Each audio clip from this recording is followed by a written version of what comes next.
საქართველოს პრეზიდენტის ფარული ხარჯები, საიდუმლო პატაკები, ჩამოწერილი ასტრონომიული თანხები.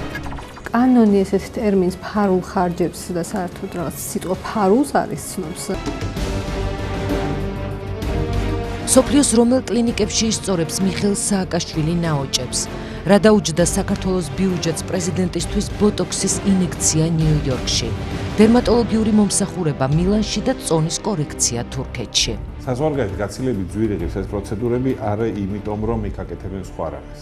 იქ უბრალოდ მომსახურებაა ძვირი. I'm president of Georgia. რას ნიშნავს პრეზიდენტის დაცვის სამმართველოს უფროსის საიდუმლო პატაკში ჩაწერილი ტერმინი გაუთვალისწინებელი ფარული ხარჯები? ეს უკვე ცილდება იმ ზღვარს, რაზეც სახელმწიფო ბიუჯეტი უნდა ხარჯავდეს ფულს. ნახეთ ჩვენი ექსკლუზიური მასალა, სკანდალური დოკუმენტები, რომელიც მიხეილ სააკაშვილის სისხლის სამართლებრივი დევნის საფუძველი შეიძლება გახდეს. ნახეთ კვირას საღამოს 10 საათზე, სტუდია GNS-ის მიერ მომზადებულ კვირის რეპორტაჟში.